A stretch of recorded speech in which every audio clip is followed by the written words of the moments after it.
Merci.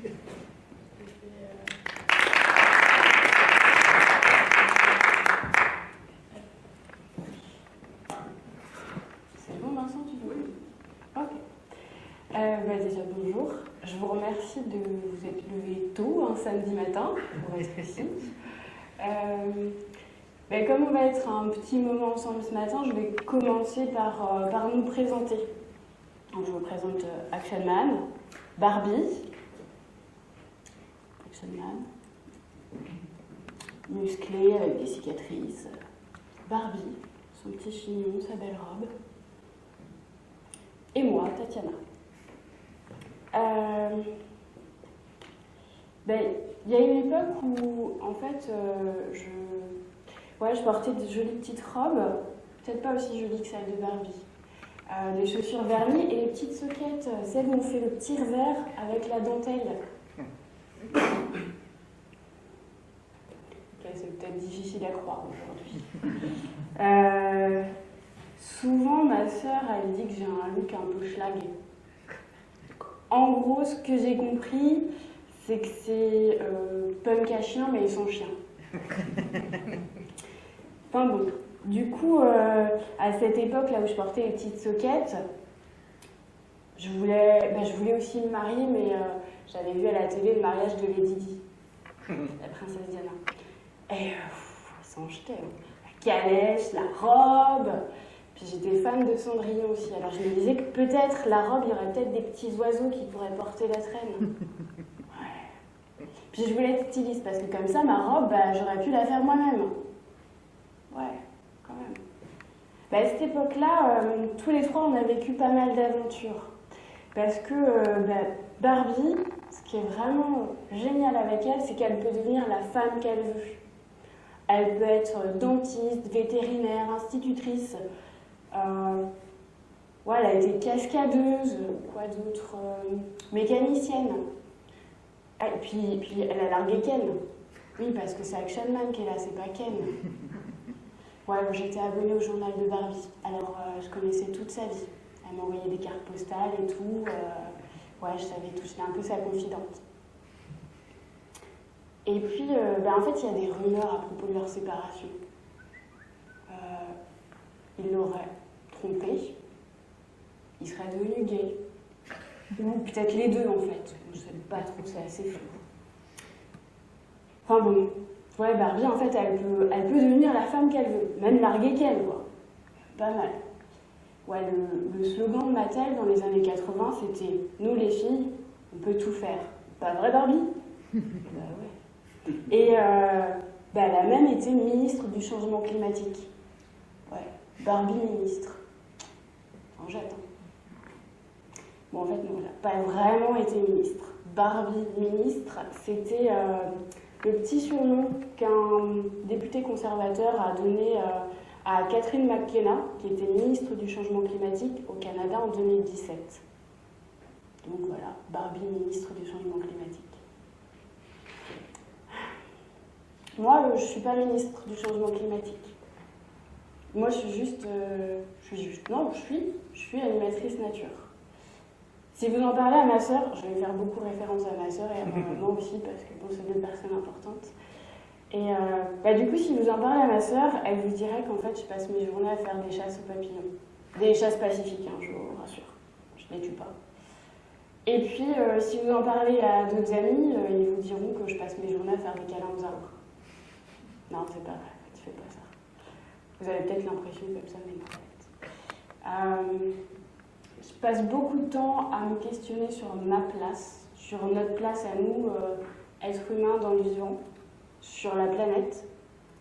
Et c'est ce dont il va être question ce matin. Et puis, cette anecdote-là de Barbie, ministre du changement climatique, je l'ai découverte en écrivant ma conférence.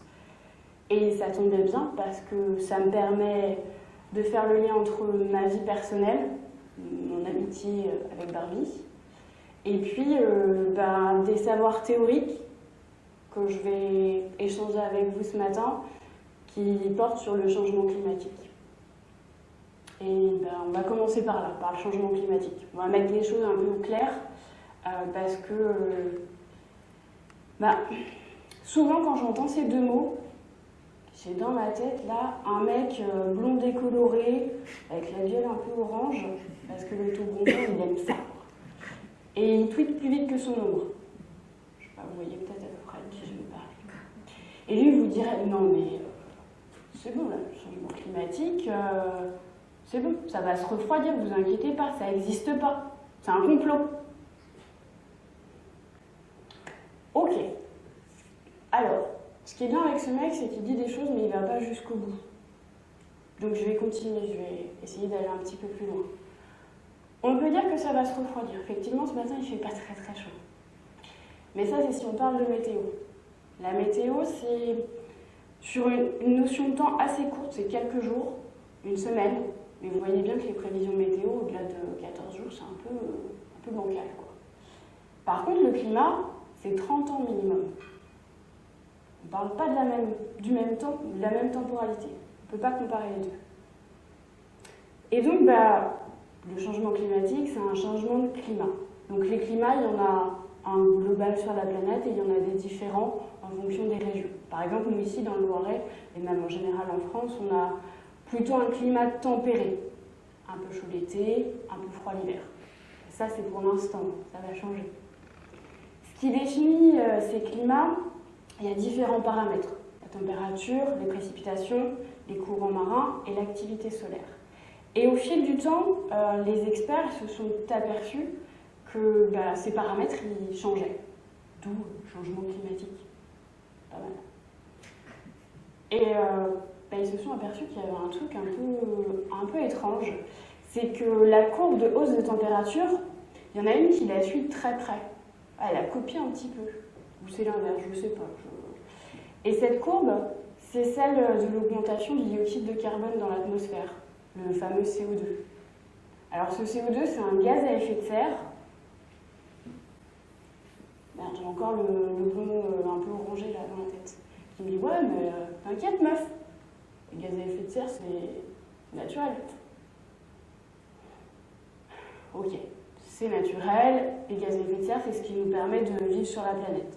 Ça nous permet d'avoir une température moyenne de 15 degrés, à peu près, c'est une moyenne.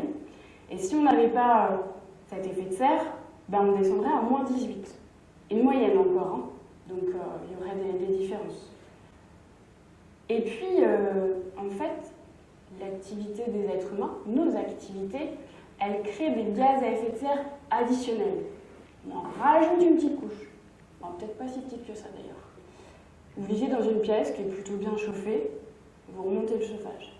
Vous le remontez encore un petit peu, et encore un petit peu, et ainsi de suite. Ok.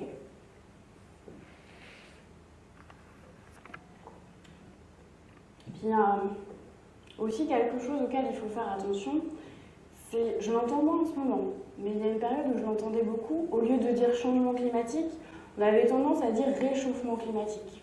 Je vous ai dit, oui, on voit que les températures, elles augmentent. Mais en fait, c'est pas que ça.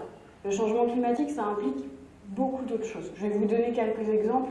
Ça a un impact sur la photosynthèse. La photosynthèse, c'est ce qui permet aux plantes de vivre. Et au-dessus de 40 degrés, certaines plantes, elles font plus de photosynthèse. Elles crèvent. Ça a un impact aussi sur la faune.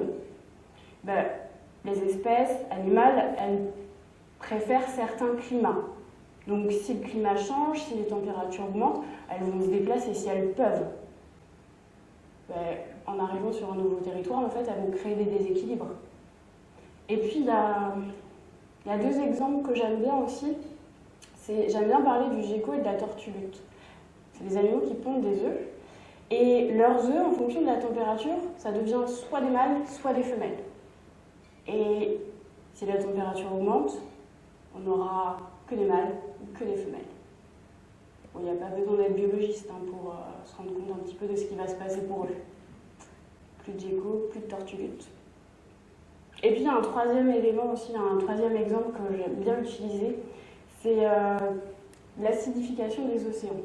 Les océans, ils absorbent un quart des gaz à effet de serre, à peu près. En fait, c'est comme mon estomac.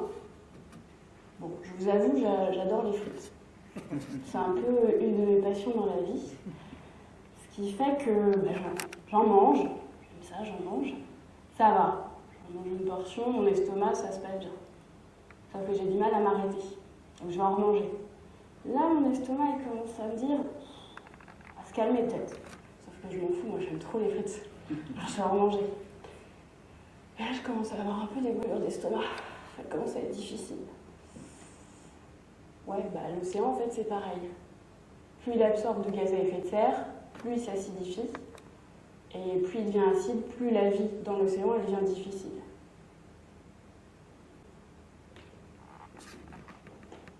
C'est pas facile le matin, non ? Mais bon, clairement, moi, à l'époque où, avec Action Man et Barbie, on s'éclatait bien, le changement climatique, je savais pas trop bien ce que c'était. C'est normal, quoi. J'étais une gamine. J'étais bien plus intéressée par savoir comment j'allais habiller Barbie pour sa super fête d'anniversaire, qui on allait inviter, quand même. Faut choisir les invités, ça se fait pas comme ça. Quelle couleur allaient être les cartons d'invitation, quelles chaussures on allait mettre avec quelle robe. Et puis, ouais, avec Barbie et moi, ça a duré un bon moment. Et puis j'ai grandi un petit peu, ce qui arrive quand même. Et mes préoccupations, elles ont changé, et notamment quand je suis allée au lycée. Je suis allée à mon premier concert. En fait, c'était pas mon premier concert. J'étais déjà allée voir Dorothée et Hélène d'Hélène et les garçons. J'ai une photo avec Dorothée. Wow. Ouais. Bon, là, c'était pas la même chose. Je suis allée voir les Burning Heads. Donc, c'est un groupe punk orléanais. Si vous regardez sur Wikipédia, ils classifient ça dans le skate punk mélodique. Si vous ne savez pas ce que c'est, ce soir, quand vous rentrez à la maison, vous tapez les Burning Heads, vous écouterez. Et donc, on va à ce concert. Donc, ma mère n'est pas là aujourd'hui. Léo, tu me bouches les oreilles pour ne pas entendre. Je me suis retrouvée à l'arrière d'un camion, on était 6. Et je pense que le chauffeur avait peut-être bu un petit peu et peut-être pas que bu. Mais bon, on arrive au concert. Tout va bien. Donc on rentre dans le... C'était un bar étudiant. Et là, on arrive. Et devant la scène, il y a le pogo. Vous savez ce que c'est un pogo ? Ouais, je vous explique. En fait, le pogo, je vais essayer de vous expliquer ça à peu près clairement. C'est une sorte de danse.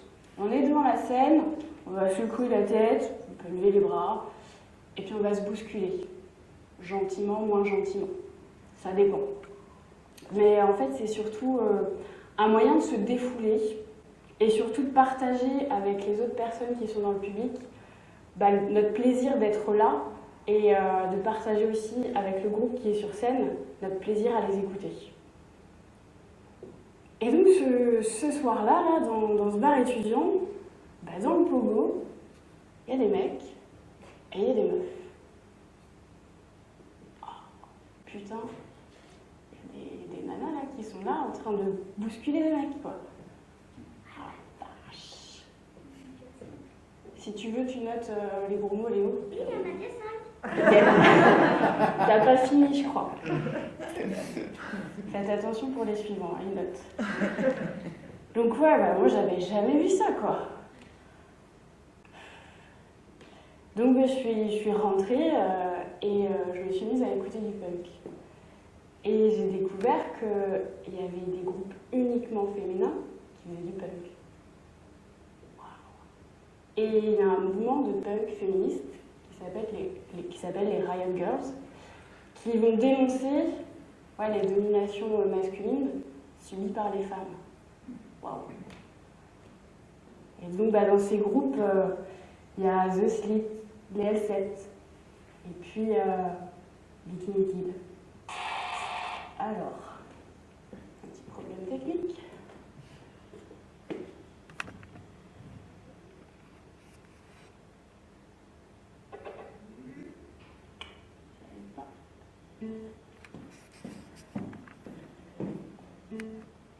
priori, c'est bon. Vous êtes prêts?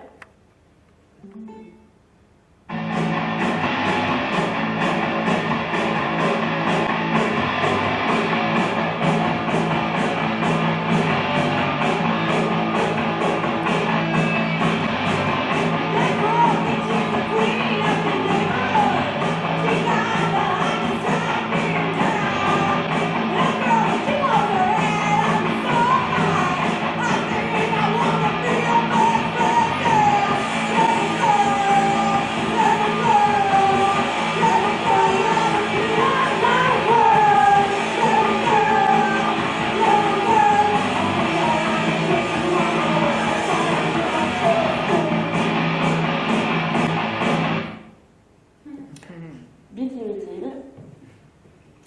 Bon, mon éducation bien genrée de petite fille, par des robes, des soquettes et des chaussures vernies, elle en a pris un coup. Et puis, Barbie, elle a changé aussi. Alors, je me retourne le temps de la changer parce que je voudrais pas que vous la voyiez toute nue quand même. Un peu d'intimité, hein, même. Sur scène. Hop. Donc, la robe à paillettes. Hop. Et puis...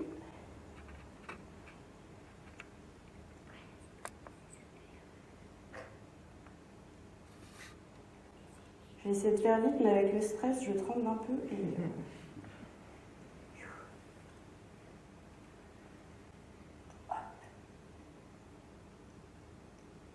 Et je vous présente Barbie Schlag.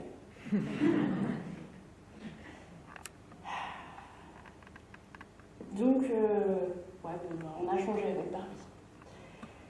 Mais pas tant que ça. J'avais toujours envie d'être styliste. Alors, en 2005, j'ai quitté mon petit village de à peine 200 habitants pour arriver à Paris. Et je suis arrivée pour faire une prépa en art appliqué pour devenir styliste modéliste. Donc il y avait des cours de dessin, des cours de croquis nu. C'est la première fois qu'on a mis devant moi un homme tout nu que je ne connaissais pas, que j'ai dû observer sous toutes les coutures pendant 3 heures. C'était très très long, j'ai beaucoup transpiré. Et puis il y a les premiers vêtements qu'il a fallu que je fasse de A à Z. Bizarrement, le premier que j'ai fait, c'était une jupe plissée. Ah, il y a des choses qui restent quand même bien. Et puis, il y avait des copines qui m'ont fait découvrir les boutiques chics de Paris, le printemps et tout, les galeries Lafayette, enfin voilà quoi. Et puis, il y avait le Franprix en bas de chez moi, qui me permettait d'acheter un paquet de gâteaux qui me servait de repas pour le week-end. Et il y a eu un rendez-vous de fin d'année avec la directrice. C'était pour faire un peu le point, savoir comment on se sentait dans l'école, et puis savoir ce qu'on prévoyait pour la suite. On était 2 à l'avoir, le rendez-vous, 2 dans ma classe. Donc j'y vais. Bon, clairement, moi je m'étais dit, il va falloir payer les années suivantes. Je sais pas trop comment je vais faire, mais je trouverai une solution. C'est pas trop grave. Le rendez-vous se passe, et puis le lendemain, je vais voir ma camarade pour savoir comment ça s'est passé pour elle quand même. J'ai un petit peu d'empathie, je sais. Et je vais la voir, et elle me dit très hautement, non mais tu sais, quand je lui ai dit que ma sœur était directrice du Virgin Megastore, elle a changé de ton. Ok. Je suis pas sûre que si je lui avais parlé de ma mère assistante maternelle, ça aurait fait le même. Donc voilà, le rêve qui m'a fait tenir toute ma scolarité et toute mon enfance, niqué parce que je venais pas du bon milieu. Encore rendez-vous. Donc j'ai quitté Paris. Et je suis devenue peintre en bâtiment. J'ai bien compris le message. Je suis revenue dans ma classe sociale.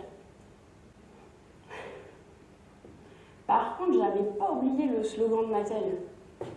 Nous les filles, on peut faire ce qu'on veut, pas vrai Barbie.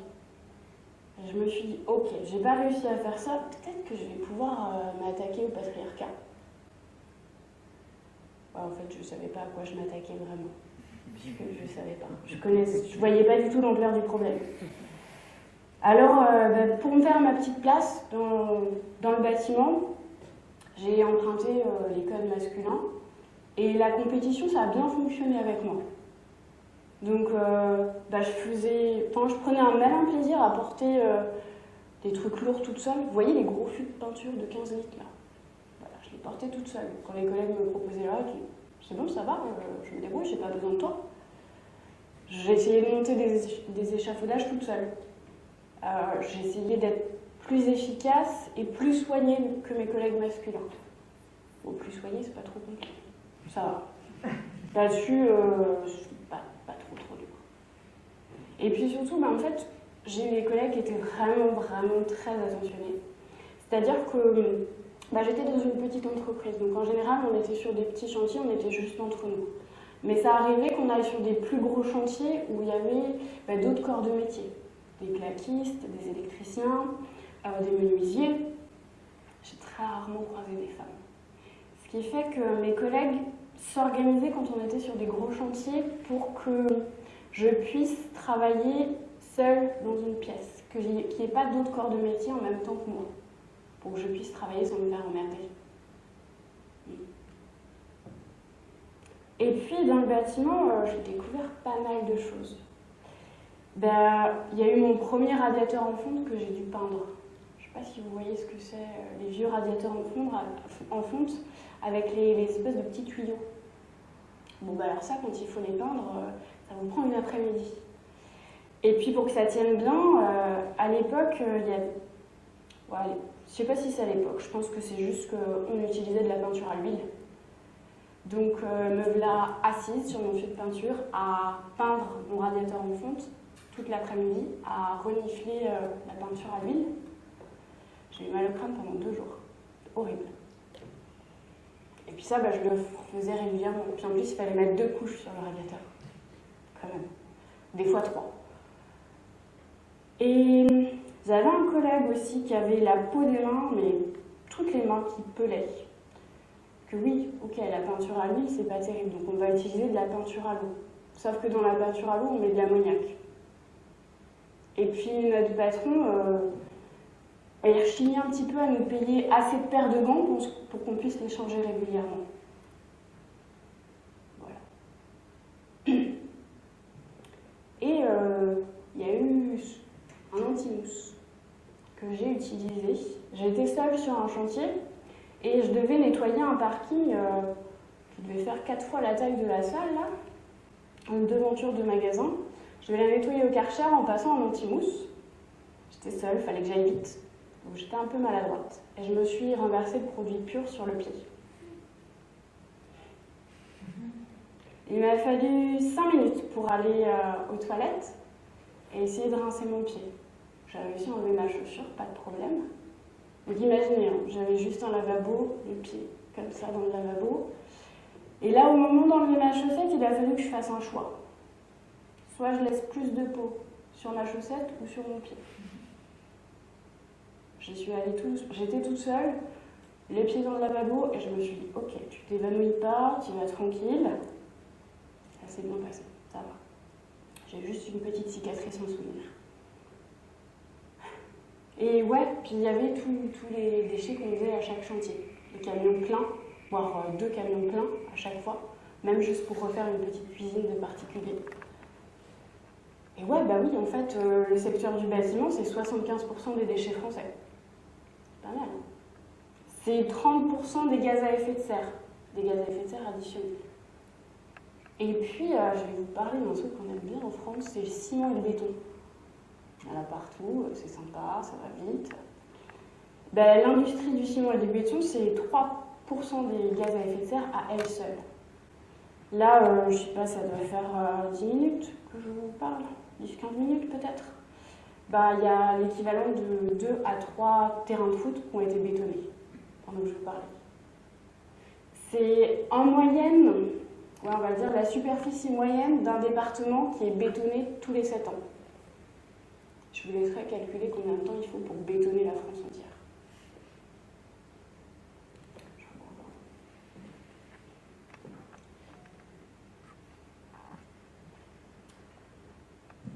Du coup, moi, j'ai essayé de faire évoluer les choses. Je me suis dit, bon, ok, la peinture à l'huile, ça me fout mal au crâne, anti-mouche, ça me brûle les pieds. On va peut-être utiliser d'autres choses. Bah ouais, moi, j'étais juste ouvrière, c'est pas moi la patronne. J'avais pas trop de pouvoir. Alors, pour compenser, j'ai essayé de faire des choses dans ma vie personnelle. Et pour ça, en fait, l'inspiration, je ne suis pas allée la chercher très loin. Je suis allée m'inspirer des mouvements punk, le do it yourself, faire soi-même, faire ce qu'on peut avec ce qu'on a. La défense des droits des animaux. Vous avez une association qui s'appelle PETA aux États-Unis, qui défend les droits des animaux. Elle a été créée par des punks. Il y a les mouvements végétariens, vegan. Donc vegan, on ne mange pas d'animaux, aucun produit animaux, et on fait en sorte que dans toutes les catégories de notre vie, les différents pans de notre vie, on n'utilise pas l'exploitation animale. Donc ça vient sur les cosmétiques aussi, les vêtements, ça touche à peu près toutes les différentes parties de notre vie.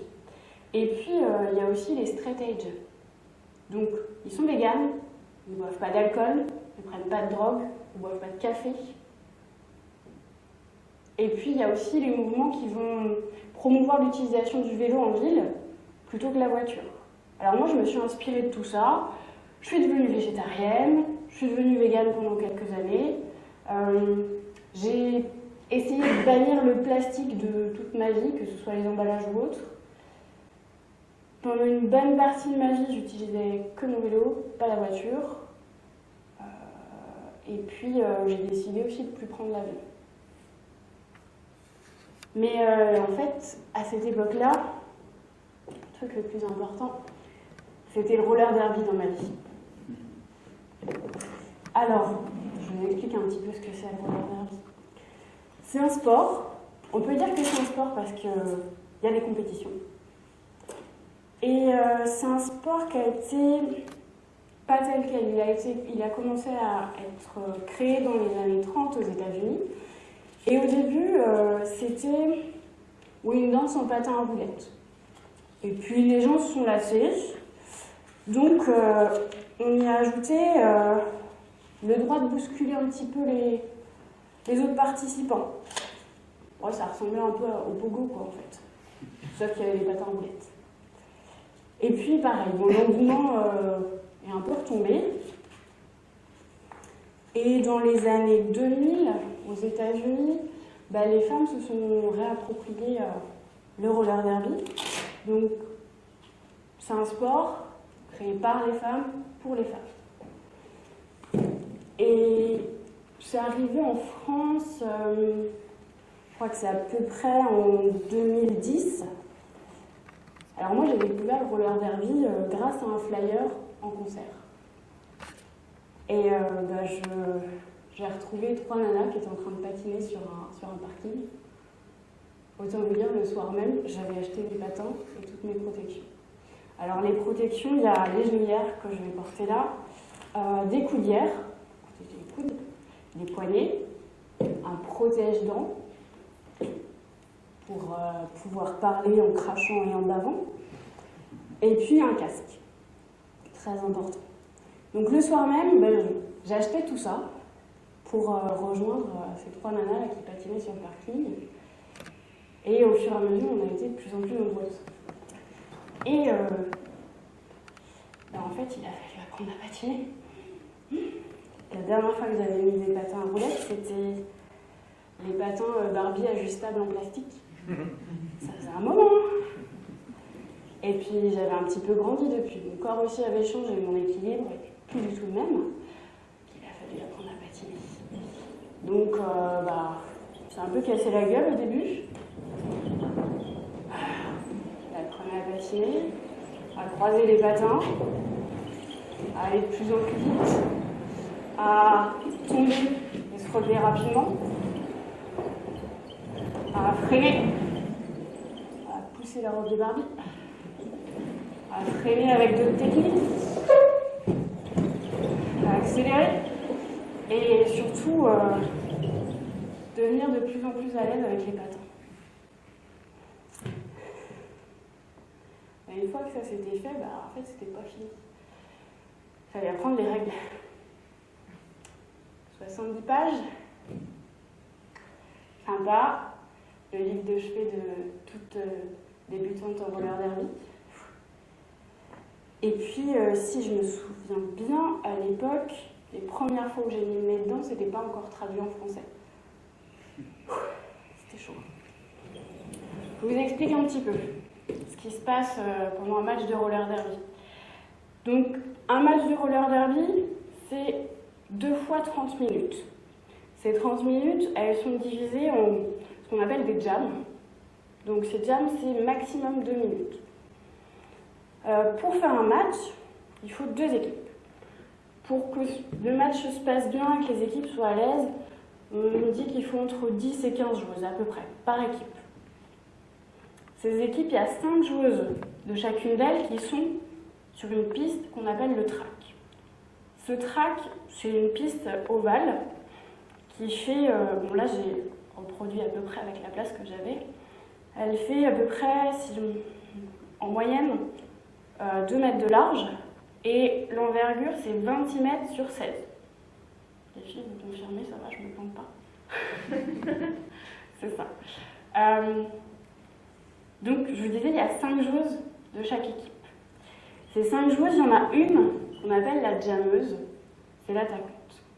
Et on la reconnaît parce qu'elle a un slip de casque, un couvre-casque, avec une étoile dessus. Elle, son objectif, c'est de dépasser le plus de fois possible les joueuses adverses. Elle marque 1 point à chaque fois.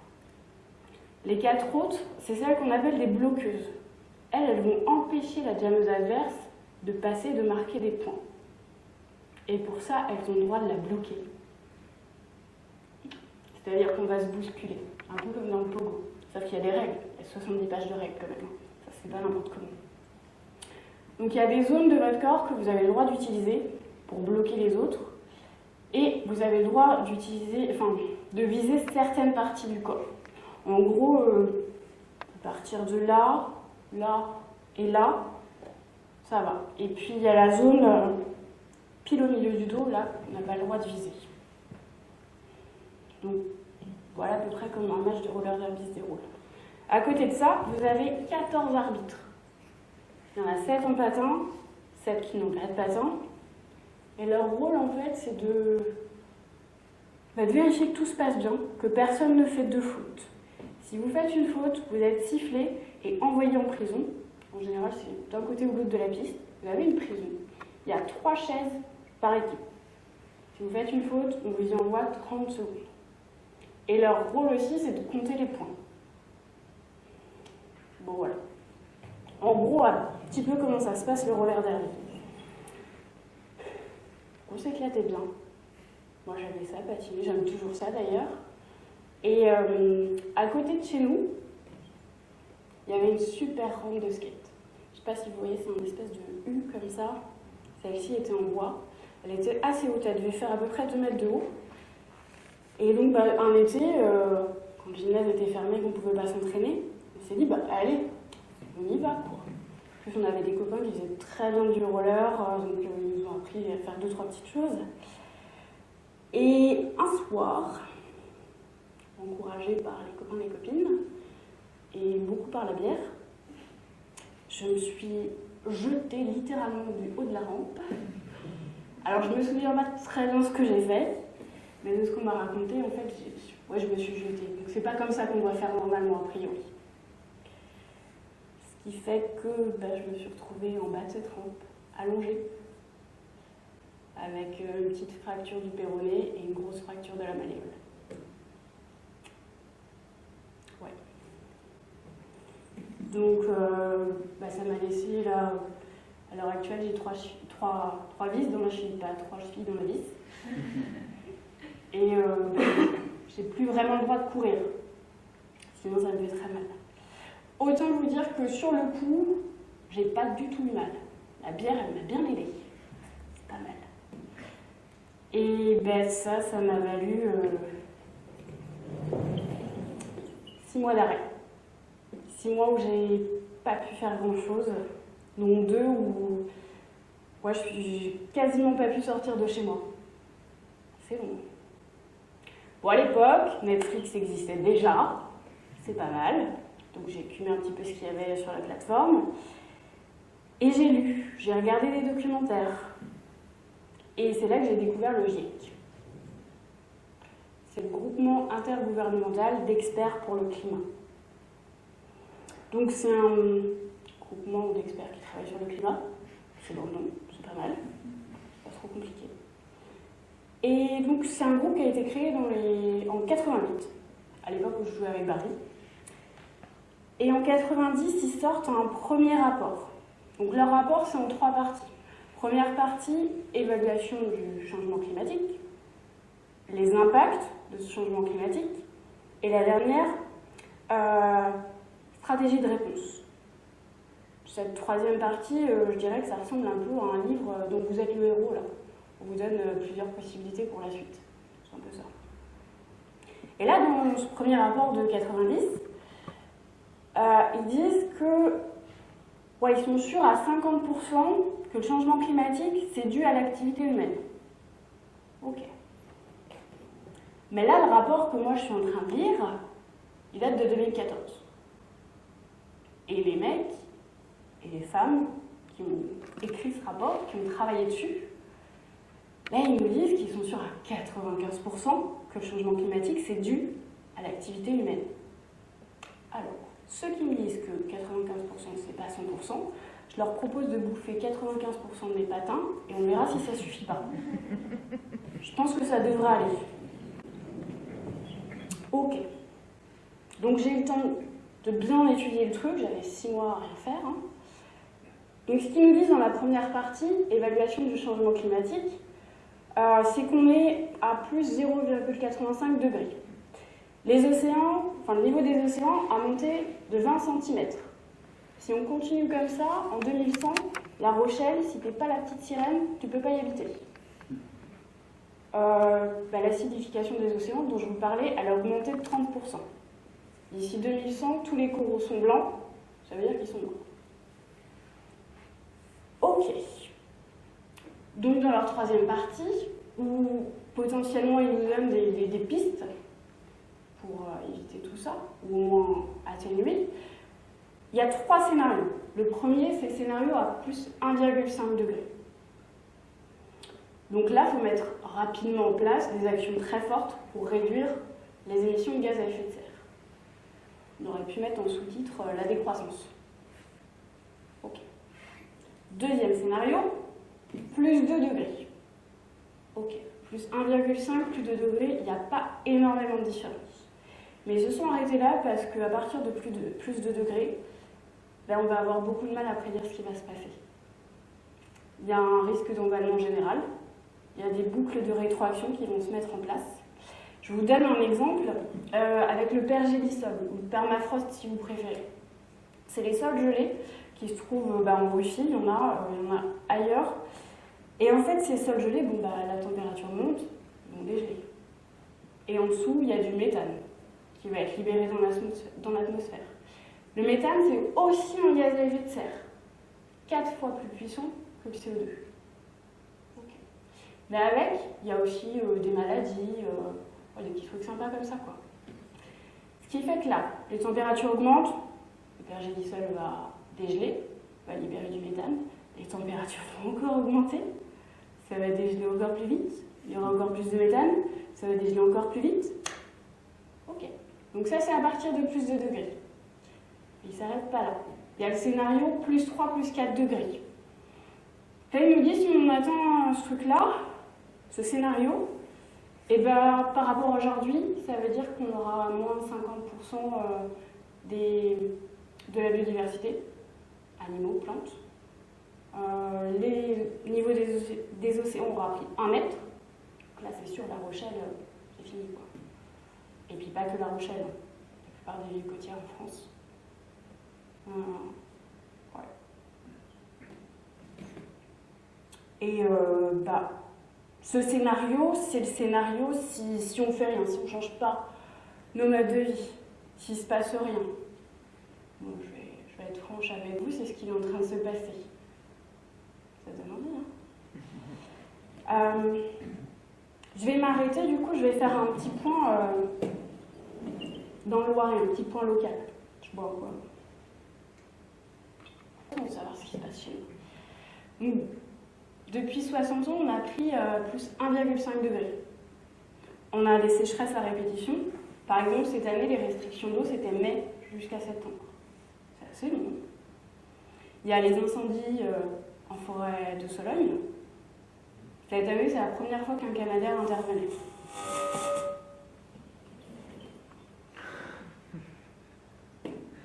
Il y a les inondations. Ben oui, je vous ai dit, on aime bien le ciment, on aime bien le béton. On en met partout, ce qui fait que l'eau, elle ne peut pas s'infiltrer et elle reste en surface. Ce qui s'est passé, voilà, 2016, si vous avez quelques souvenirs. Par contre, je vous rassure, le moustique tigre, il est présent dans toute la région, mais pas dans le Loiret. Ça va. Donc en gros, si on continue comme ça, avec le scénario à plus 3, plus 4 degrés, le Loiret, ça se transforme en Andalousie. C'est pas mal. C'est très très long. Très très très long. Alors, j'ai approfondi un petit peu mes recherches. Et je me suis rendu compte qu'en fait, il y avait des travaux plus anciens qui ont travaillé sur l'impact des activités humaines sur l'environnement. Et notamment, il y a le rapport Meadows du Club de Rome, qui date de 1972. Donc le titre de leur rapport, c'est les limites de la croissance. Donc en fait, leur travail, c'est une modélisation mathématique qui prend en compte différentes données. Et la conclusion de leur travail, c'est que, à rechercher la croissance, toujours rechercher la croissance, sur une planète finie, où il y a des limites, on risque de dépasser ces limites. Et si on dépasse ces limites, on va vers un effondrement. On se cassera la gueule, quoi. Ok, donc, là, en gros, je viens de m'apercevoir que depuis 1972, et il y a sûrement peut-être des travaux plus anciens que j'ai pas vus, donc depuis 1972, on nous dit que nos activités, elles ont un impact sur l'environnement et que clairement, le changement climatique, c'est notre faute, quoi. Il y a peut-être moyen de faire un truc, quoi. On aurait peut-être pu éviter ça. Ouais. Peut-être pu faire quelque chose.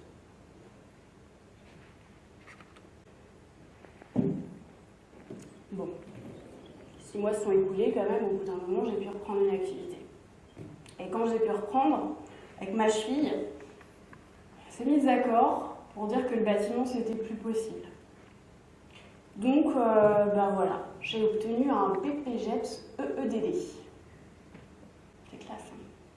C'est un brevet professionnel de la jeunesse, de l'éducation populaire et du sport. Spécialité éducation de l'environnement vers un développement durable. Ouais, on se développe pour toujours, tout le temps, quoi. Ça fait envie. Ok, moi ça m'a posé un petit problème, ce truc-là de développement durable. Mais bon. En fait, voilà, quoi, je travaille dans l'environnement, je suis stagiaire et après salariée dans une association de protection de l'environnement. C'est un peu le pied, quoi. Ouais, vous rigolez pas. Les pieds, la cheville. Ouais, hein. Elle était bien trouvée, celle-là. Quand même. Ouais. Donc, en fait, je me rends compte qu'il y a des petites choses qui me dérangent aussi. Parce que je vous ai dit, moi, dans ma vie perso, j'avais pris des engagements. Et là, je me rends compte que les personnes que je côtoie, elles mangent de la viande à tous les repas. Elles mangent de la nourriture ultra transformée. Elles prennent l'avion. Elles ont des grosses voitures. Oui, j'étais sur la bonne voie pour devenir une écolo bobo qui peut se permettre de donner des leçons. Oui, moi en fait, je m'inquiétais pas trop de savoir comment j'allais remplir mon frigo ou payer mon loyer. Donc, je pouvais me le permettre. Mais à côté de ça, en fait, les personnes que je rencontrais, elles étaient incollables sur la vie sociale des fourmis. Je sur les différentes espèces de crapauds qu'on pouvait trouver dans le coin, sur le chant des oiseaux. Moi, j'y connaissais que dalle. Mais en fait, c'est un peu comme dans le roller derby. En fait, dans l'équipe, on est toutes différentes. Petites, grandes, minces, grosses, blanches, métisses, noires, hétéros, gays, enfin voilà. On est toutes différentes, mais on a toute notre place dans l'équipe, sur le track. Et on se retrouve toutes dans le même état quand on doit partir pour un match à 6h du matin. Et qu'on se retrouve dans un gymnase qui pue à 9h, qu'on est fatigué, qu'on stresse du match, qu'on a bu 3 cafés. Bah, vous vous retrouvez avec 30 joueuses, voire plus si c'est un tournoi, qui sont en train de faire la queue pour pourrir les chiottes. Ouais. À se faire des petits commentaires quand on passe le relais, quoi. Ouais, c'est sympa. Je crois que c'est ça, en fait, qui m'a permis de ne pas devenir totalement une écolo-bobo donneuse de leçons. Pas de pourrir les chiottes, hein. Plutôt à l'équipe. Je vais vous rassurer tout de suite. Dans le roller derby, il n'y a pas que des femmes. Il y a des mecs aussi. Imaginez, qu'est-ce qu'il aurait pu se passer si on avait laissé des femmes seules comme ça, que entre elles. Franchement, je trouve que c'est un peu dangereux tout ça. Je bois beaucoup. Bon, du coup, dans mon nouveau travail, une partie de ce que je dois faire, c'est rester toujours informé de ce qui se passe, des rapports, des bouquins, et ainsi de suite. Et donc, quand le livre de Pablo Servigne et Raphaël Stevens est sorti, Comment tout peut s'effondrer, je l'ai lu. Donc, dans leur bouquin, ils nous parlent de l'effondrement de la société thermo-industrielle, et pas de l'effondrement du vivant. Je vais utiliser les mots de Yves Cochet, un ancien ministre, pour définir ce que c'est, parce que je trouve qu'il définit assez bien la chose, et c'est assez clair. En fait, pour lui, ce qu'il dit de l'effondrement de la société thermo-industrielle, c'est que c'est un processus à l'issue duquel les besoins de base, donc alimentation, logement, énergie, eau, ne pourront plus être distribués à la majorité de la population par des services encadrés par la loi. Voilà. Et il y a, je vais utiliser encore des mots qui ne sont pas à moi. C'est la phrase d'introduction d'un podcast que j'aime bien qui s'appelle Floraison. Et donc à chaque début de leur podcast, il y a une petite introduction. Et cette phrase, donc, c'est la suivante. La culture dominante est en train de tuer la planète. La civilisation industrielle, sa structure, ses valeurs nous dirigent vers un effondrement biotopique. Effondrement biotopique, c'est effondrement de l'environnement, si vous voulez. Ok. Bon, pour illustrer ça, je ne vais pas parler pendant 3 heures. Je vais juste vous parler du jour du dépassement. C'est la date à laquelle l'être humain a consommé tout ce que la planète met une année à renouveler. En 70, c'était le 29 décembre. Pas mal. Bien joué. En 90, c'était, alors si je ne me trompe pas, le 11 octobre. Un peu moins bien. En 2020, c'était le 5 mars. 5 mars. 3 mois. Pas mal. En fait, sur la planète, on n'est pas tous pareils. Il y a des pays qui pourraient tenir plus d'une année. Et donc en 2020, la moyenne sur la planète, le jour du dépassement, c'était le 22 août. Ouais, le 22 août. Black 591, out of play. Ok. Donc là, je viens de me faire siffler une faute. Black, bon, c'est la couleur de mon maillot. Chaque équipe a une couleur différente. 591, c'est mon numéro de joueuse. On a chacune un numéro pour pouvoir être reconnaissable par les arbitres. Et out of play, c'est la faute que je viens de faire. Je vais avoir besoin d'Action Man et de Barbie. Sur le track, il y a ce qu'on appelle un pack. Bon, c'est pas un pack de bière cette fois-ci. Et en fait, le pack, c'est le plus grand nombre de joueuses qui est à proximité. Donc ce sera Action Man et Barbie. Ils sont ici. Hop. Moi, si le pack est ici, la jammeuse adverse, elle commence à le dépasser, ben, je vais avoir envie de l'arrêter pour essayer de la ralentir. Donc, je peux aller à la première limite qui est à 3 mètres. Je fais une action ici. C'est bon, je peux revenir dans le jeu, je peux retourner dans le pack. Pas de problème, tout se passe bien. Par contre, je vais plus loin et je dépasse la limite des 6 mètres. Là, je me fais siffler, je vais en prison. Ben oui. Je suis hors jeu. Il y a des limites à pas dépasser, quoi. C'est ce qu'ils nous disent dans leur bouquin. Je vais remettre à leur place. Donc, ouais, c'est exactement ce qu'ils disent dans leur livre. Et surtout, ce livre, c'est un condensé de plein d'informations qui, voilà, nous disent que ce qui nous attend, c'est des crises environnementales, des crises économiques, des crises sanitaires, salut le Covid. En gros, les ressources sont moins disponibles difficilement. Notre niveau de vie va descendre. Quoi d'autre? Plus de catastrophes naturelles, plus de violence, plus de migration, de déplacement de population. Je ne sais pas si ça vous arrive de lire, d'écouter ou de regarder les informations. Si c'est le cas, vous êtes peut-être à peu près au courant, vous avez peut-être une idée de ce qui se passe pour les migrants en France, en Europe. Et justement, en Europe, en fait, les États se demandent si on les accueille, ces migrants, où on les accueille, comment on les accueille, et chacun se renvoie la balle. C'est pas moi, c'est toi qui vas les accueillir, et ainsi de suite. Ce qui fait qu'il ne se passe pas grand-chose. Ce débat, il a peut-être lieu dans votre tête. Vous me posez des questions dessus, je vais essayer je vais essayer d'alimenter un peu cette réflexion. Je vous ai dit, le scénario qu'on suit, c'est +3, +4 degrés. Donc, le Loiret va se transformer en Andalousie. Est-ce que du coup, dans le Loiret, vous aurez envie de rester y vivre? Est-ce que vous pourrez rester y vivre? Et les habitants de La Rochelle, là, ils ne vont pas se transformer en petites sirènes. Il va bien falloir qu'ils aillent habiter ailleurs. Il va falloir les accueillir. Qui voudra les accueillir?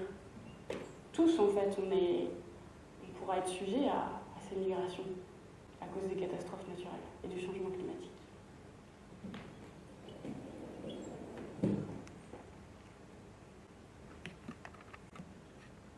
Je vous disais, du coup, ce bouquin, c'est un condensé de plein d'informations. Et il ne s'arrête pas juste au changement climatique, parce que l'être humain, il aime bien rajouter une couche, et pas qu'une petite. Donc, l'être humain, il va utiliser la déforestation pour faire disparaître 200 espèces par jour. Pas mal. Puis il va surpêcher et produire des déchets à outrance.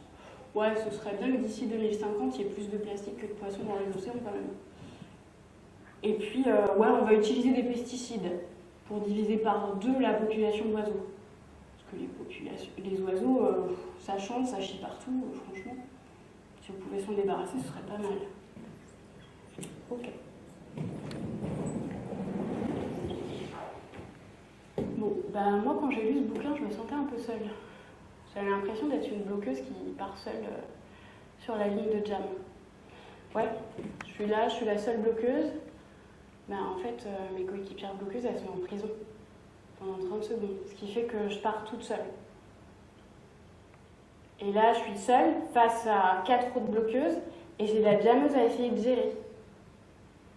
Je suis seule sur le train, quoi. Et c'est ce qui s'est passé un petit peu dans ma vie. Ouais. Ça a un peu changé. Les soirées chez les amis, elles étaient un peu différentes.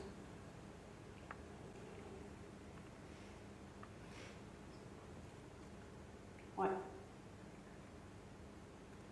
J'étais là avec mon verre de rouge, à observer ce qui se passait, à écouter et à me dire je sais pas comment je vais pouvoir leur parler de ce que j'ai en tête. Parce que ce que j'entendais autour de moi, c'était des projets d'achat de voitures, de nouvelles voitures, d'achat de maisons, de voyages, de faire des enfants.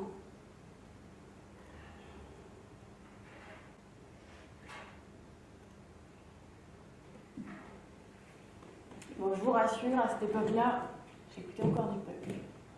Mais un autre style, le punk hardcore. Donc, j'avais toujours une guitare, une basse, une batterie avec une double pédale, et un chanteur ou une chanteuse ou plusieurs. Bon, si vous en parlez à ma mère, elle vous dira plutôt que c'est quelqu'un qui gueule dans un micro. Donc me voilà en Vendée pour un festival, dure 2 jours, qui s'appelle In Your Face. Je vous fais la traduction dans ta gueule. L'objectif du week-end, c'est de nous en foutre plein la gueule. Ok. Je regarde un peu les groupes qui jouent, et il y a un seul groupe avec une femme. Ce groupe, c'est Stinky, et la femme qui est dans le groupe, c'est la chanteuse, c'est Claire. Et je me dis, purée, j'ai hâte de découvrir ce qu'ils vont faire.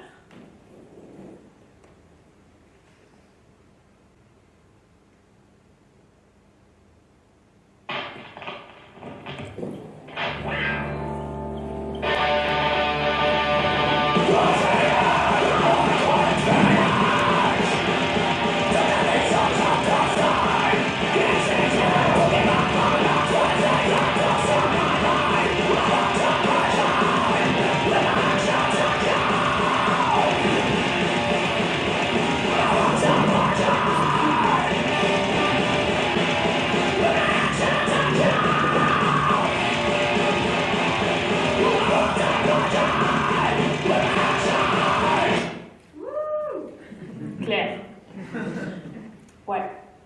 Donc, vous voyez dans l'état dans lequel ça me met.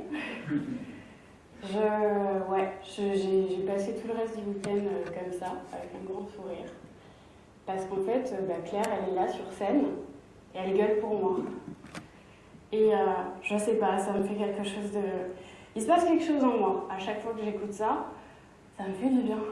J'ai l'impression d'être libérée. Ce qui fait que ce matin, quand je suis venue sur la route, j'étais ça à fond dans la voiture. Et ça fait du bien. Ouais, parce que... Bon, bizarrement, ça me permet de me calmer. Peut-être pas vous, mais moi, c'est l'effet que ça me fait. Et ça m'a permis de poser un peu tout ce que j'avais en tête et de réfléchir. Un peu plus posément, on va dire. Et ouais, en fait, je me suis dit... mais on n'est pas obligé de suivre ce chemin. Ouais, parce que là, eux, ils nous parlent juste de l'effondrement de la société thermo-industrielle. Ils ne nous parlent pas de l'effondrement du vivant. Et en fait, le vivant, il n'a pas besoin de la société industrielle. Il peut s'en sortir sans elle. Par contre, l'inverse, c'est plus compliqué.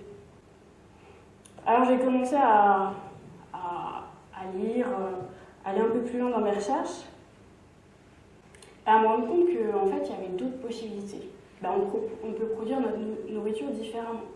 On pourrait utiliser la permaculture, l'agroforesterie. Par exemple, en 2008, il y a eu la crise. Il y a des communautés en Zambie et au Malawi qui ont été quasiment pas impactées par la crise parce qu'elles étaient en dehors du marché mondial et elles sont plutôt sur des cultures, permaculture, agroforesterie, très locales. Peut-être qu'on n'est pas obligé d'utiliser du ciment et du béton. On pourrait peut-être construire des maisons avec du bois, de la terre, de la paille. Et peut-être qu'on peut, créer de l'autonomie à échelle locale et puis aller plutôt vers de la résilience.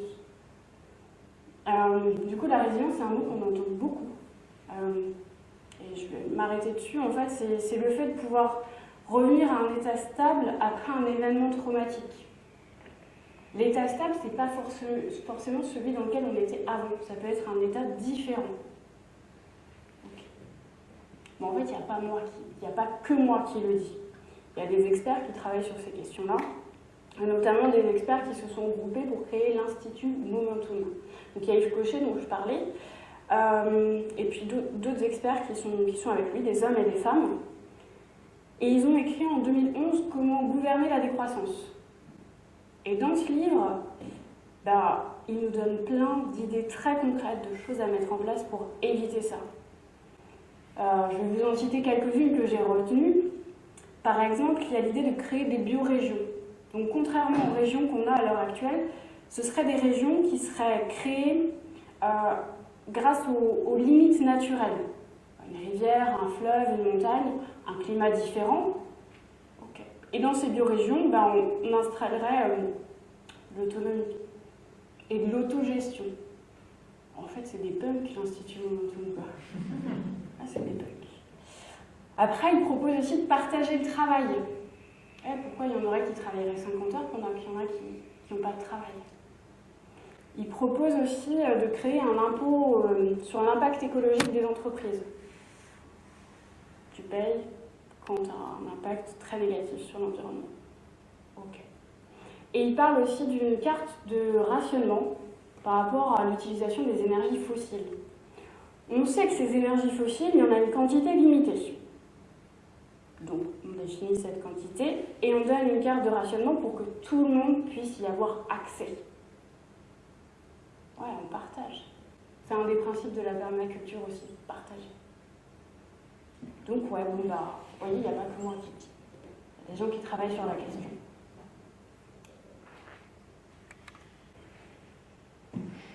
Et justement, cette recherche de résilience, avec mon compagnon Pascal, on s'est lancé dans la... je dis compagnon parce que c'est comme ça que ma maman elle dit. On s'est lancé dans la construction d'une maison. Puis notre objectif, c'est de construire une maison qui utilise le moins d'énergie pendant la construction et après. Okay. Pour ça, on s'est inspiré du travail d'un architecte qui s'appelle Michael Reynolds, et pas Ryan Reynolds. Je fais souvent l'erreur. C'est pas le même mec. Et donc lui, depuis les années 70, il expérimente un modèle de maison bioclimatique et autonome. On s'est inspiré de son travail et puis donc nous, on utilise beaucoup de bois, de terre, de paille et puis on essaie de transformer des matériaux, des déchets pour pouvoir les réutiliser. Et cette maison, en fait, on l'a fait nous-mêmes. Ouais, comme les punks. On fait ce qu'on peut avec ce qu'on a. Pareil. Mais pas que nous deux. Il y a des bénévoles qui viennent sur le chantier. En fait, ils viennent bosser avec nous et puis nous, on les accueille, on leur prépare de bons petits plats, on boit des bières ensemble. Il y en a même qui reviennent parce qu'on fait pas trop mal à manger. C'est sympa, ça fait toujours plaisir. Et là, en fait, en 2 ans et demi maintenant, de construction, on a accueilli entre 100 et 150 personnes différentes. On utilise un réseau qui s'appelle Twiza, qui met en lien les bénévoles et les chantiers pour qu'on puisse se rencontrer et créer ces chantiers participatifs. Et en fait, tous sur le chantier, là, on peut se permettre de prendre du temps pour faire ça. Oui, je vous ai dit, on ne se pose pas trop la question de savoir comment on va remplir notre frigo et comment on va payer le loyer. Non, on est privilégié. Je vous ai dit, j'ai vu Dorothée en concert. Je suis privilégiée, quand même. Mais j'ai quand même fait le choix d'aller faire pipi dehors quand il gèle. Quand même. Donc voilà. Et puis, au niveau du travail aussi, on a mis en place un projet qui prend compte du fait avéré que le changement climatique est présent. On va essayer de continuer à le limiter et à atténuer ses impacts. C'est ce qu'on a appelé l'adaptation. Et puis en essayant de vivre avec. Ce qu'on a appelé l'adaptation au changement climatique. Ouais. On s'est lancé dans ce projet-là parce qu'en 2018, le programme des Nations Unies pour l'environnement disait que même si on suivait les prérogatives de la COP21, on atteindrait le 3e scénario du GIEC, le +3, +4 degrés. Mais ça, c'est si on faisait ce qu'on a dit à la COP21. Et clairement, on ne le fait pas, ce qu'on a dit. Donc, c'est peut-être plus. Donc, ce projet-là, Objectif Climat 2030, en fait, le but, c'est de faire un état des lieux sur des communes et de les aider, en fait, à s'adapter au changement climatique. Donc, prévoir les événements climatiques qui peuvent intervenir,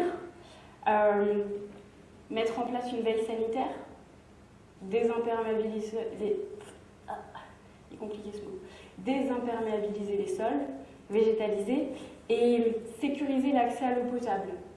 C'est-à-dire que là, on s'est dit, il faut faire attention que les nappes phréatiques ne soient pas vidées pour l'irrigation agricole et qu'on fasse en sorte de garder une certaine qualité d'eau.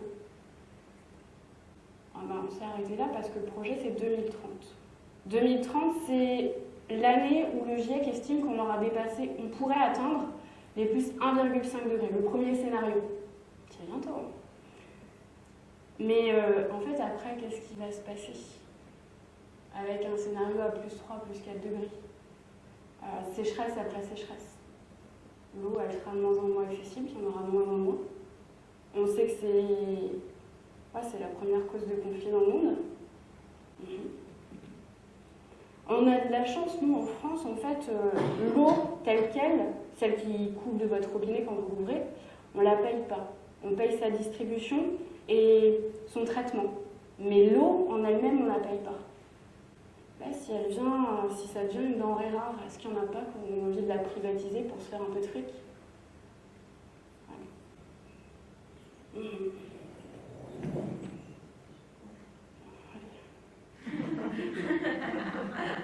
Pour me remonter le moral un peu.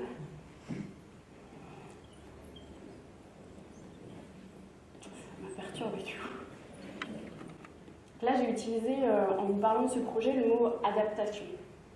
Et au premier regroupement, pour écrire les conférences gesticulées, Julia, elle m'a invitée à m'intéresser au... Oui, toi, Julia. Elle m'a encouragée à m'intéresser au travail de Barbara Stiegler, qui est une philosophe française, et qui a écrit un livre qui s'appelle « Il faut s'adapter ». Bon, je l'ai pas lu, le bouquin. J'ai pas eu le courage de le lire. J'ai regardé des interviews, lu des articles pour essayer de comprendre un peu tout ça. Et je vais vous dire un peu ce que moi j'ai retenu de ce qu'elle nous dit. Donc, elle nous resitue dans une société post-révolution industrielle, qu'en fait, ça a changé tellement rapidement l'environnement que le vivant, nous inclus, parce qu'on est le vivant aussi, on fait partie du vivant, on ne peut pas s'y adapter, c'est trop rapide. On ne peut pas s'y adapter comme l'adaptation dans la théorie de l'évolution. Donc elle évoque deux pensées, celle de Lippmann, qui est un des pionniers du néolibéralisme. Donc c'est l'État qui va donner une direction aux citoyens pour s'adapter, pour qu'ils puissent s'adapter. Donc c'est un État d'experts qui va dire aux citoyens quoi faire. En gros, plus d'État, moins de citoyens.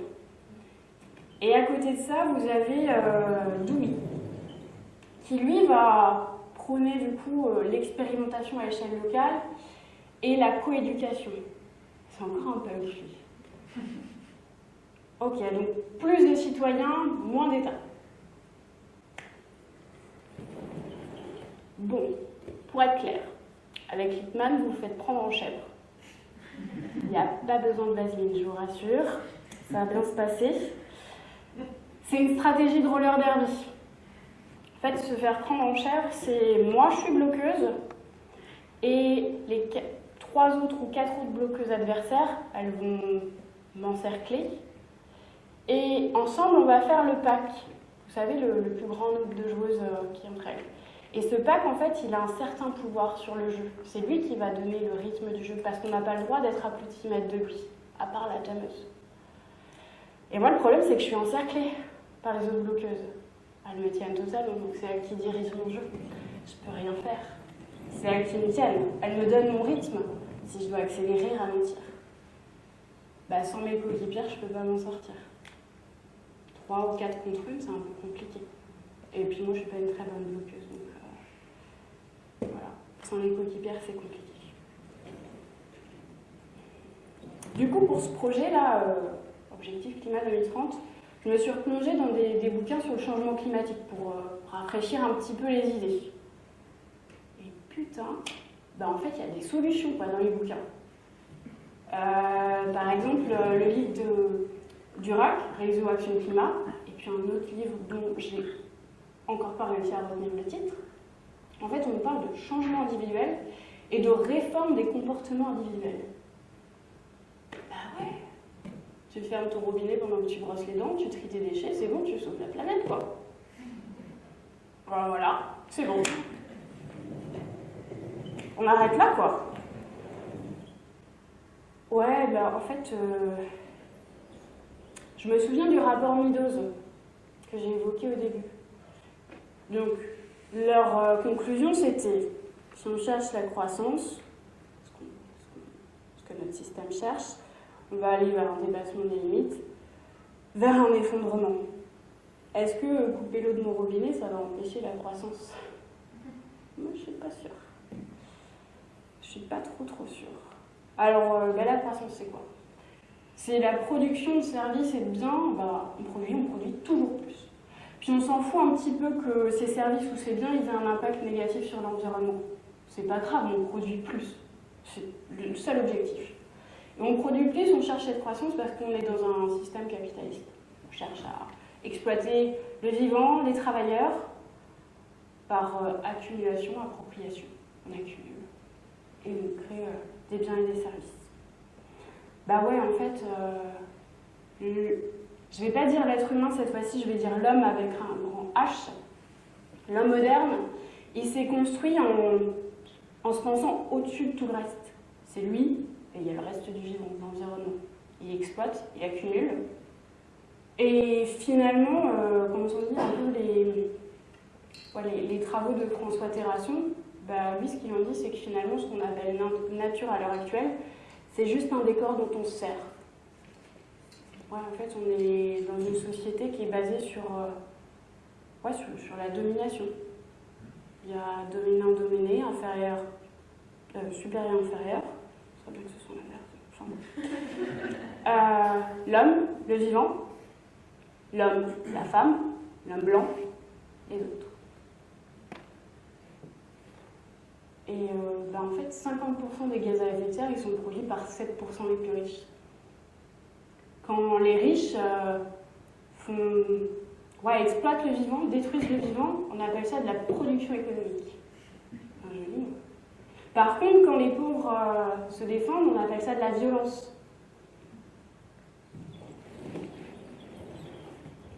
Alors là, moi, je suis un petit peu dans une situation, je me retrouve en plein match de roller derby. J'aurais peut-être aussi cette impression-là. Je suis jammeuse. Je roule peinard, j'essaie de marquer mes points. Et là, je me fais sortir. Et quand je me fais sortir du track, il faut que je rentre pour rentrer en jeu, sauf qu'il y a une petite subtilité. J'ai pas le droit de gagner davantage de points ni davantage de positions. Donc, en général, ce qui se passe, je simplifie, c'est que la bloqueuse qui m'a sortie, elle va reculer, elle a le droit d'aller 6 mètres en arrière pour me faire perdre du temps et me fatiguer. Je la suis, puis comme ça, je rentre derrière elle. Ok. Très bon, on repart. Et là, elle me ressort. Ok. Je repars. Elle me ressort. Voilà. Putain. Et j'ai pas le droit de m'énerver, j'ai pas le droit d'insulter, parce que sinon je vais en prison. Je continue. Je vais pas lâcher l'affaire. Elle me ressort. Je recommence. Elle me ressort. Purée. Ah, on y retourne. Ça fatigue. Ça fatigue pas mal. Ça me fatigue. Le risque, c'est que je me fasse mal là, enfin, surtout ici en plus. C'est que je rentre dans un arbitre aussi. Donc là, si je rentre dans un arbitre, c'est pareil, je suis en prison. Là, encore une fois, si au bout d'un moment je suis trop épuisée, si mes coéquipières ne viennent pas, ça peut mal finir. Du coup, en préparant la conf, j'ai essayé de trouver des choses qui permettraient de sortir de ce mouvement-là. D'ailleurs, cette stratégie, elle s'appelle le recyclage. C'est pas mal, hein. Donc j'ai essayé de réfléchir à des petites choses qui pourraient permettre de sortir de cette situation. Et il y a une vidéo d'une chaîne YouTube qui s'appelle DataGull. On a une petite vidéo assez courte. Et dans une des vidéos, dont je n'ai pas retenu le titre, je m'excuse, il y a une interview d'Alice Bayer, qui est une spécialiste des déplacements de population en lien avec l'environnement et le changement climatique. Et là, elle nous parle de... Elle donne son analyse par rapport à ce qui s'est passé à la COP21 et après. En fait, clairement, ce qu'elle nous dit, c'est que les plus responsables sont les moins volontaires. Ok. Et puis, il y a la voix off aussi, dans cette vidéo, qui nous dit on a rarement vu un dealer faire une bonne cure de désintox. Ben oui, c'est pas dans son intérêt, lui. Mais je vais pas m'arrêter là. Et je vais utiliser les mots de Dave Jensen, qui fait partie du mouvement Deep Green Resistance. Deep Green Resistance. Et ouais, c'est un mouvement écologiste radical. Radical, ça vient du mot radis, qui veut dire racine. C'est-à-dire que c'est un mouvement qui cherche à aller à la racine du problème. Avant de vous donner ce qu'il dit, je vais faire un point là-dessus. Mais en fait, il y a... l'écologie radicale, on peut l'opposer à l'écologie superficielle. Je vais vous donner un exemple. Vous connaissez peut-être le chanteur Bono de U2. Donc, c'est un mec, lui, il a une vie plutôt confortable. Je dirais même qu'il a peut-être tendance à un peu se gaver, peut-être moins maintenant, mais quand ça fonctionnait bien pour eux, lui, il va pas hésiter à donner une petite partie de son argent pour l'écologie, pour défendre la cause écologique, ouais. Sauf que c'est juste une toute petite partie de son argent, c'est pas grand-chose. Et puis surtout, en fait, lui, les impacts du changement climatique, c'est pas lui qui va les subir en premier. C'est plutôt confortable pour lui. Et en face de ça, vous avez, donc c'est ce que j'appelle l'écologie superficielle. Et en face de ça, vous avez les mouvements qu'on appelle radicaux, qui font peur, comme des Green Resistance. Vous avez Earth First aussi, qui est donc un mouvement qui est aux États-Unis. Ça a été créé par des punks aussi, ça. Leur logo, c'est une clé à molette, et si je ne me trompe pas, le deuxième élément, c'est une masse. Eux, ils sont pour l'action directe, pour le sabotage, et leur slogan, c'est « pas de compromis pour la défense de notre mère, la Terre ». Vous avez donc l'écologie radicale, l'écologie superficielle. Donc j'en reviens aux paroles de Dave Jensen. Que feriez-vous si des extraterrestres avaient envahi la planète ? S'ils vidaient les océans, rasaient les forêts naturelles, construisaient des barrages sur toutes les rivières, modifiaient le climat, contaminaient à l'aide de dioxyde de carbone la chair de vos enfants, de votre compagne, de votre compagnon, celle de vos parents, de vos frères, de vos sœurs, de vos amis, ainsi que la vôtre.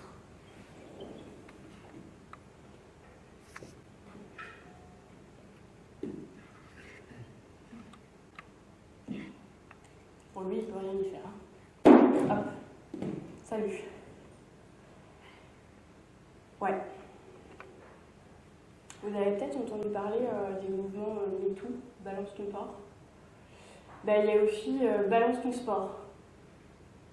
Donc dans ces mouvements, c'est les femmes qui prennent la parole publiquement pour dénoncer des agressions qu'elles ont subies, faites par des hommes. Et le roller derby, qui est un sport plutôt safe, secure, quoi. On se sent en sécurité. Et féministe, il n'a pas échappé à ce hashtag balance ton sport. Ouais. En fait, malgré le fait d'avoir dénoncé à la fédération des agressions, il ne s'était rien passé. Ouais, parce qu'en fait, en France, le roller derby il est représenté par un homme. Donc c'est un homme qui représente un sport qui est composé à 75% de femmes, de personnes non binaires, de transgenres. Et en plus, c'est un agresseur sexuel. Donc c'est un homme qui représente le roller derby au sein d'une fédération présidée par des hommes. se serre les coudes entre hommes quand même. Et puis, oui, forcément, quand les plaintes sont jugées au tribunal, elles sont jugées par des hommes.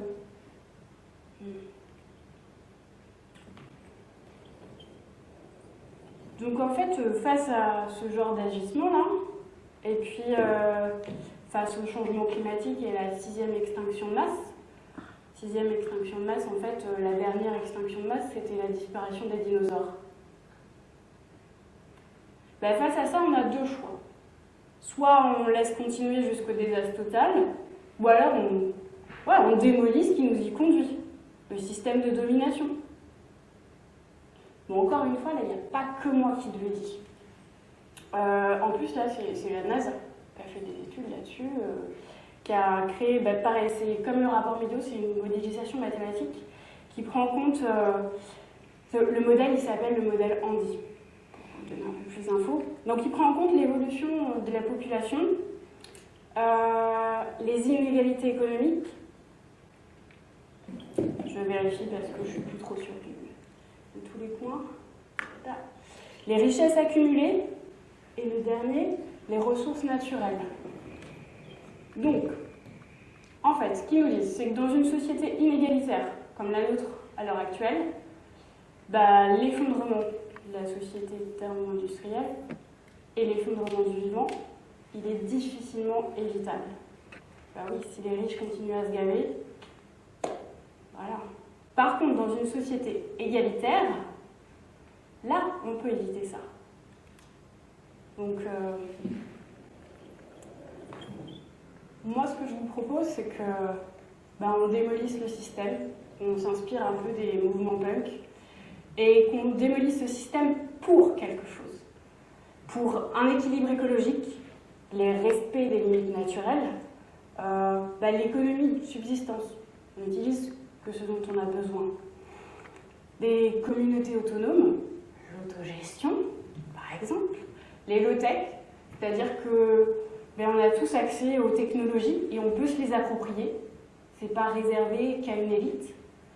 L'entraide, la modestie, la coopération, l'égalité, la liberté, l'horizontalité. Et puis,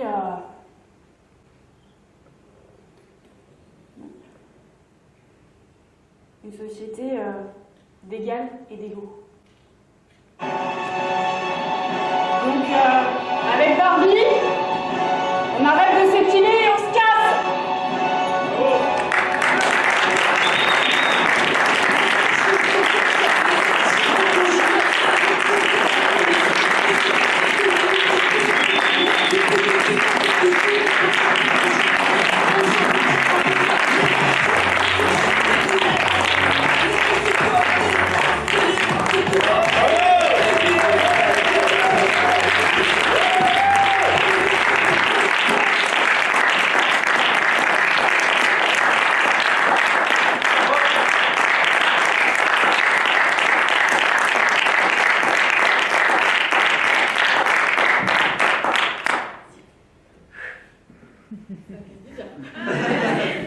Super. Merci Tatiana, c'est la première fois en public, c'est génial. Hein, voilà, vous avez vu ce que c'est une conférence gesticulée, voilà. J'ai oublié de dire tout à l'heure, c'est pour ça que je reviens. On a eu, et merci à Vincent parce que c'est lui qui a été à l'initiative de ce stage, et donc il s'est débrouillé pour qu'on puisse travailler dans ce lieu qui est absolument magnifique. Enfin, c'est vraiment un outil de travail qui était absolument remarquable. Donc merci à Vincent, merci à Tatiana qui est venu merci à Yves, on verra tout à l'heure s'il est là, le directeur du théâtre. Et puis merci les 6 stagiaires qui ont accepté de venir parce qu'ils ont fait un super boulot. Et c'est un groupe absolument génial. Donc voilà, moi je vous invite à rester. On recommence à 13h30. Vous pouvez revenir à 13h30. Il y en aura une autre à 15h30. Voilà, faites les toutes. Puis il y en a demain. Et puis si vraiment ça vous fait quelque chose, vous pouvez toujours vous inscrire. Hein. Ça dure 7 jours. Voilà, c'est 4 fois 4 jours. C'est super sympa. Ils peuvent échanger avec Tatiana. Pardon ? Ils peuvent échanger avec Tatiana. Oui. De toute façon, oui, il y a un petit peu de temps. Donc voilà. Pour s'inscrire, c'est l'ardeur. Hein.